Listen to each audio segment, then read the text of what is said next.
Overlord Blarn, Vortux of the Gorgal Dominion, stood dramatically silhouetted against the starfield aboard his flagship Ego Maximus, practicing his third-person victory speech in a voice that made thunderstorms feel underwhelming.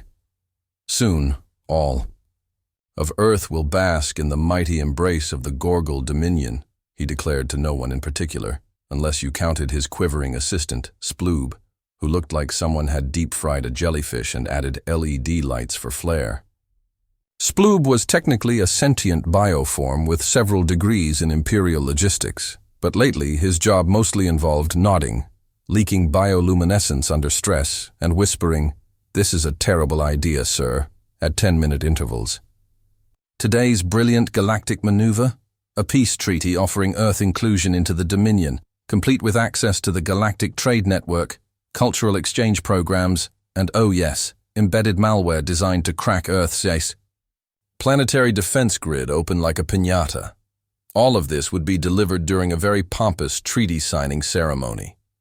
Earth, being a backwater planet obsessed with shiny objects and cooking shows, was expected to sign without reading the fine print.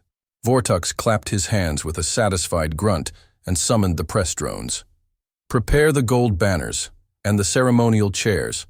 Also, find the least threatening Gorgal anthem. We don't want to scare the humans before the hack executes." Sploob chirped nervously and tried once more to mention that humans recently destroyed 3 recon drones using what appeared to be a converted microwave and something called a Karen. Vortux naturally ignored this, instead requesting the treaty be printed on that delicious-feeling starweave parchment. Meanwhile, on Earth, the Global Tactical Affairs Council was holding a very different kind of prep meeting, one with significantly fewer robes and way more swearing. Commander Jenna Briggs, former Navy SEAL and current diplomatic sledgehammer, tossed a copy of the Gorgal Treaty across the war room table like a used napkin. "It's a virus," she said, sipping from her mug labeled World's Okayest Ambassador. "They think we're stupid." The room went quiet. "Are we not?" asked Joe Murphy, the world's most anxious-looking analyst who'd been accidentally hired after a Zoom interview glitch. Jenna pointed at him. "Not helpful, Murphy. But no, we're not. We intercepted the data packets last week. Lynn decrypted them in 30 seconds and turned half their code into a TikTok filter that makes you look like a smug Gorgal." Lynn, the unassuming cyberneticist sitting cross-legged on the table, raised her hand. "Also made it loop. Oops, I did it again on their fleet's intercoms.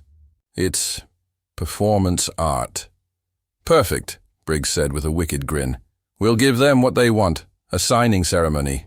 Only we bring our treaty with a little personality." Thus began Operation Checkmate with extra sass. The plan was simple. Accept the Gorgal invitation, bring a delegation, and install a counter-virus hidden inside a ceremonial orb labeled Cultural Offerings from Earth. The orb would, upon activation, paralyze all nearby Gorgal systems with a friendly message reading, "Surprise, you've been earthed." Meanwhile, human strike teams would quietly tail the Gorgal's invisible armada. Yes, invisible, because apparently Vortux still thought cloaking devices actually fooled anyone outside a Saturday morning cartoon. And so, as the grand day approached, Gorgal Prime prepared for what they assumed would be a triumphant acquisition. Vortux rehearsed his smirk in the mirror. Sploob rechecked escape pods. The banners were unfurled, the throne-like seats polished, and ceremonial refreshments stocked, gelatin cubes with a faint taste of despair. And then, the human shuttle arrived. The Gorgals craned their eye stalks in anticipation, expecting some nervous diplomats in suits and ceremonial garb. Instead, down the shuttle ramp strolled Commander Jenna Briggs, in red, blue, and white tactical armor with glowing seams, aviator shades, and a travel mug that probably violated multiple intergalactic laws. She paused, scanned the gaudy welcome hall, and muttered, "Wow, subtle. Did you guys buy your decor from a collapsing supernova or just use your egos as blueprints?" Behind her marched a cohort of Earth's best, Dr. Lynn with her datapads, Dalton radiating scorn, and Murphy, quietly chewing stress gum, in Jenna's hand. A polished orb with a bow on top and a handwritten tag. From Earth, with mild tolerance. The Gorgles blinked. The ceremony began, and somewhere, in the back of the room, an automated Gorgle camera tried to translate Jenna's smirk and exploded. The grand chamber of the Gorgle Dominion's Treaty Hall, an architectural migraine of pulsating spires, unnecessary columns, and mood lighting that screamed, "We've never heard of minimalism," was packed with delegates. Drones, and at least 3 different types of ceremonial fog machines. Commander Jenna Briggs stood at the center of the absurdity, arms folded, sunglasses still on despite the Gorgle's insistence that the glowing banners enhance interspecies empathy. She hadn't even blinked. Overlord Blarn Vortux descended, his floating platform with all the grace of a tax audit, arms raised in smug welcome, his ceremonial armor clanking like 2 vending machines trying to mate. "Let us commence this glorious union of civilizations," he boomed, his voice amplified by a biological speaker organ embedded in his throat that made everything sound like a villainous TED Talk. Jenna turned slightly to Lynn and muttered, "Any louder and we'd owe him royalties." Lynn nodded, absently while scanning the architecture for weak structural points, just in case the negotiations required emergency renovations. Sploob floated up next to Jenna, gently jiggling with a clipboard full of badly translated Earth idioms. "Commander Brickhouse, I am Sploob, your humble liaison blob. May I say what an honor it is to be standing adjacent to your terrifying aura?" Jenna arched an eyebrow. "It's Briggs, and if I hear honor again, I might honor you," with a concussion. Sploob shivered and accidentally dropped the clipboard, which made a wet slapping noise. Vortux, undeterred, gestured toward the massive treaty slab, a floating panel of gilded obsidian engraved in both Gorgle glyph and what they assumed was human writing, but actually turned out to be the entire lyrics to Bohemian Rhapsody. "No," one had told them. They thought it was a war hymn. "Now let us affirm this pact," Vortux declared, and the crowd hiss-cheered. Jenna strode toward the ceremonial table, pulling out her own treaty document, on paper, real paper, folded like a school permission slip and slightly stained with coffee. She slapped it onto the table. "This one's ours, fewer loopholes. Also doubles as toilet paper in case yours crashes again." Vortux blinked 4 times in offended confusion. "This is highly irregular." "So's using diplomacy as malware delivery," Jenna snapped back with a smile sharp enough to slice through ego-plating. While the Gorgles puzzled over Earth's audacity, Lynn leaned in to Dr. Murphy, who was nervously chewing the corner of his data slate. "You ready to flip the switch if they try anything dumb?" Murphy swallowed hard. "Define dumb." "Like trying to enslave the planet by paragraph 3, Lynn replied. "Ah, then yes, mostly." As Vortux postured dramatically, attempting to read Earth's treaty aloud while mispronouncing mimetic parity clause as mimic party clause, Jenna casually lifted the orb, the Earth gift, and placed it at the center of the high table. "This is for your cultural archive," she said sweetly. "Contains our favorite rituals, karaoke, tax evasion, and psychological warfare." Sploob reached out to touch it and recoiled with a gurgle when the orb briefly emitted Britney Spears' Toxic. Jenna didn't even flinch. Behind her, Admiral Rick Dalton rolled his neck with an audible crack, eyeing the hall's security with casual disdain. Too many exits, too few brains. The Gorgles were still distracted by the orb when Earth's security team deployed under the radar, tapping into the Dominion's local comms and silently pinging cloaked warships hiding behind. Gorgle atmospheric masks. Meanwhile, Jenna grinned and gestured toward the treaty. "Let's sign this puppy and pretend we're friends for like 3 minutes." Vortux scowled, clearly unsure whether he was being mocked or seduced, possibly both. As his claw moved toward the ceremonial stylus, a low hum began to build. The orb blinked. The banners flickered. Then, with a perfectly timed digital chime, every Gorgle system in the room froze mid-cycle. Security drones face-planted. Lighting panels shorted and displayed a looping Earth meme that simply said, "Guess who's in control now?" in comic sans. The orb projected a hologram of Murphy giving 2 thumbs up in front of a Gorgle warship now stuck spinning in a zero-G donut. Panic erupted, but Jenna remained unmoved. She leaned toward Vortex, dropped her voice to a whisper and said, "Did you really think we wouldn't notice the 27 invisible cruisers behind Saturn? We didn't just notice, sweetie, we RSVP'd." As the Gorgles shrieked, trying to unfreeze their systems, Earth's delegation stood unbothered. Lynn sipped from a thermos. Dalton tapped into Gorgle emergency frequencies with a smirk. Murphy finally exhaled and muttered, "And people said memes weren't tactical assets." Vortex stood there, fists clenched, antennae twitching with indignation. Jenna just shrugged. "Congratulations. You just signed a treaty with consequences. Hope your command OS enjoys karaoke." And with that, the humans turned and walked off to Earth's anthem, remixed with bass drops and sarcasm, echoing through the malfunctioning speakers of a stunned and suddenly humbled empire. The Gorgle Dominion was in full internal meltdown mode, and no one, not even the ceremonial fire breathers, knew who was actually in charge of the chaos.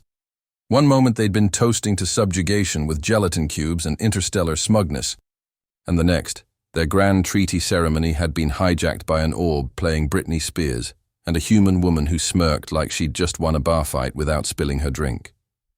Overlord Vortex stood paralyzed, not by the hack, though yes, his ceremonial boots were magnetically glued to the floor, but by sheer disbelief that Earth, of all backwater planets, had not only seen through the Dominion's plan, but flipped it into a live-streamed galactic punchline. Above him, massive banners that once displayed ancient Gorgle war victories now flashed meme loop reels. One of them animated Jenna Briggs giving a thumbs up with the caption, "When you prep for domination but forget to patch your ports." Across the chamber, Lin Vu had already disassembled one of the Gorgle's security turrets and was using its plasma core to warm her hands like it was a campfire. Dalton stood next to her, arms folded, watching Gorgle guards panic scramble like roaches in a disco. "You know," he muttered, "I give this whole empire 20 minutes before it trips on its own pride and dies of a logic error." Murphy was hunched over a datapad, whispering rapid-fire commands into Earth's orbiting command net, triggering the next phase of Operation Who's Laughing Now? Human warships decloaked above the Gorgle capital like party crashers who brought both snacks and nukes, ships with names like USS No Chill, HMS Your Move, and INS Tactiflex now formed a perfect spherical blockade over Gorgle airspace. Every Dominion broadcast station was overridden, all screens flickering to display a single bold message. "We interrupt your regularly scheduled arrogance for this breaking reality check." Jenna, still in the middle of the treaty hall and now sipping a suspiciously still warm latte, casually tossed a tiny clicker into the air and caught it. She pressed the button. Instantly, every Gorgle data panel displayed Earth's counter-treaty, which read, Clause 1, don't try to hack Earth. Clause 2, seriously. Clause 3, we don't negotiate with colonizers, unless it's to make fun of them on live holofeed. Overlord Vortex roared in rage, finally managing to unstick 1 foot from the floor, only to fall forward and faceplant into the orb, which projected a holographic pie chart of Gorgle strategic success that was 97% labeled Oops. Jenna leaned down, patted him on the back, and said cheerfully, There. Happens to the best of delusional tyrants." Meanwhile, back on Earth, the broadcast had reached every allied colony and neutral planet in the galaxy, where previously, indifferent or terrified species now tuned in with snacks and audible schadenfreude. The Plorks threw viewing parties. The Floopians made T-shirts. Even the notoriously emotionless Draws started a meme thread titled, Earth Diplomacy Now with Extra Sass. In orbit, Admiral Rick Dalton opened a comlink to the Dominion fleet, loitering behind Saturn. "Attention cloaked Gorgle vessels," he announced dryly. "This is Admiral Dalton of the United Human Fiasco. You've been digitally pantsed. You have approximately 60 seconds to uncloak, power down, and broadcast a surrender anthem of our choosing. Spoiler, it's ABBA, or we'll assume you're volunteering as target practice." The silence was deafening. Then, one by one, the cruisers blinked into visibility, powered down, and broadcast Dancing Queen in stereo. On the ground, a holographic feed of the Supreme Gorgle Council crackled to life. 7 enormous, over-decorated reptiles shrieking in disbelief, gesturing wildly as their empire publicly unraveled like a birthday balloon caught in a microwave. "This is betrayal," one of them screamed. "This is humiliation," added another. "This is oddly catchy," mumbled a third, bopping along involuntarily. Jenna strolled up to their projection, arms casually behind her back, coffee still steaming. "Hi, Jenna Briggs, former SEAL, current pain in your collective cloaca. Welcome to your intervention." She circled the table like a shark in aviators. "You wanted a treaty. You got one. It just came with a side of reality check, decryption, key, and karmic payback. Earth isn't your next conquest. We're your accountability coach." Lynn handed her a datapad. "Their firewall's down. We now own Command OS. We renamed it Oopsos." Jenna blinked, then beamed. "Well, that's just poetic." She looked up at the stunned projections of the Gorgle High Lords. "Any of you need a stress ball?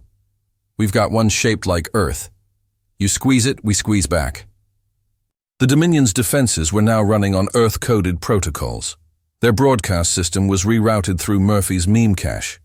Their war fleet, deactivated and corralled, was now being inspected by Earth engineers with clipboards and relentless sarcasm.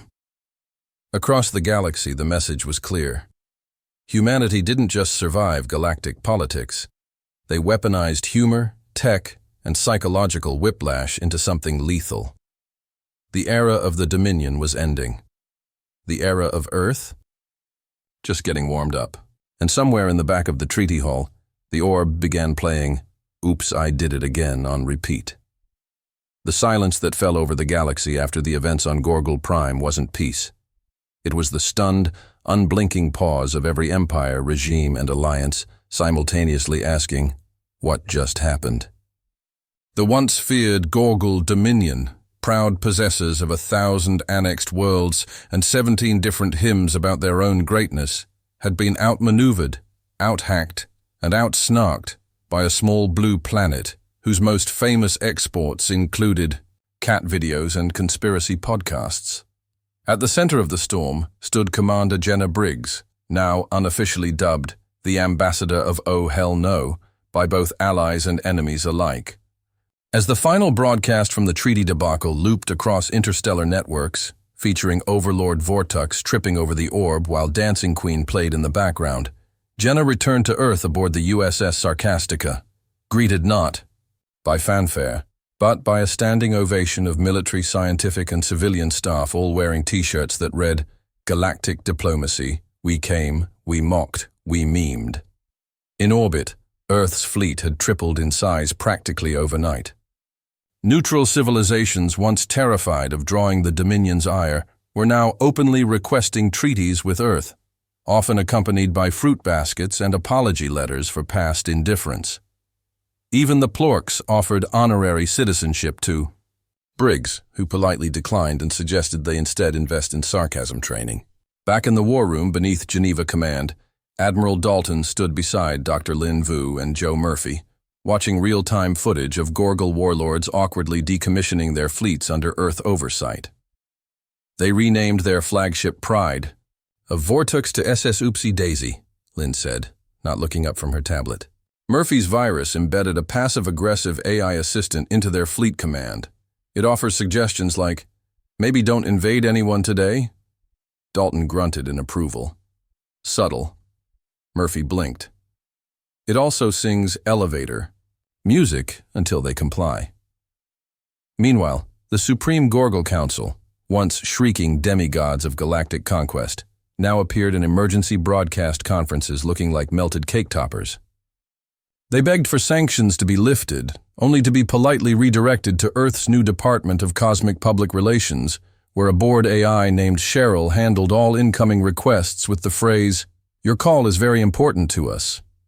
Please hold while we calibrate our tolerance for nonsense." And still, Jenna wasn't done. Sitting in a high-backed chair on the bridge of the Sarcastica, legs kicked up and sipping something stronger than coffee, she watched the Dominion collapse, not through fire and blood, but through reputational implosion. Every smug declaration they'd made, every ceremonial override they'd tried to force onto Earth, was now public knowledge. Their war AI logs had been dumped into open-source repositories with sarcastic annotations by Lynn, their internal memos translated by Murphy and turned into an interstellar comedy special titled How Not to Subjugate a Planet. And then came the final play. 1 month after the incident, a galactic summit was convened. On Earth. Not Gorgle Prime. Not some high-orbit beacon. Earth. The conference was held in the former UN Assembly Hall, repurposed now as the Galactic Commons, complete with mood lighting, reinforced sarcasm dampeners, and a live translator who visibly cringed every time Jenna spoke. Representatives from hundreds of species gathered, many attending in person for the first time, some wearing ceremonial garb, others arriving with diplomatic tokens, and all of them hoping to understand what sort of feral genius had allowed Earth to roast a galactic empire with a smile. Jenna stood before them in her usual tactical suit, cleaned but clearly unbothered, Oakley's perched atop her head like a crown of "I dare you." She stepped up to the podium and said, "Welcome to Earth. Yes, this is how we normally act." "No, we're not sorry." The room fell silent, then rippled with hesitant laughter. A Plork diplomat waved a tentacle. "Will your species be taking over galactic administration?" Jenna smirked. "Only if you want meetings that start with passive-aggressive PowerPoints and end with surprise war games." Murmurs of intrigue swept the hall. Jenna continued, her voice casual but clear. "We didn't come to conquer. We came to remind the galaxy of something it forgot. Freedom isn't gifted, it's defended. And sometimes defense looks like a handshake. Other times, it looks like duct tape and orbital memes. We just happen to be good at all three." The council erupted. Cheers, applause, a few stunned groans from surviving Gorgle dignitaries who still hadn't figured out what just ran them over. Earth, once seen as an irrelevant dot of emotional bipeds, was now a central power not because of brute force, but because of how it thought. Strategic, unpredictable, hilarious, ruthless, honest, dangerous. As the summit concluded, new alliances formed, old empires restructured, and Earth was voted onto the Galactic Security Council unanimously. The Gorgle Dominion, for their part, issued an official statement recognizing Earth's sovereignty, technological excellence, and unsettling sense of humor before demoting Vortux to Ambassador of Apologies. And as the Sarcastica warped back into deep space, Jenna looked out at the stars and grinned. Not bad for a species that still hasn't figured out pineapple on pizza. She leaned back, stretched, and raised her mug. To galactic peace. May it never be boring. And the galaxy, once ruled by fear, now stood ruled by a new principle. Never underestimate a planet that weaponizes sarcasm.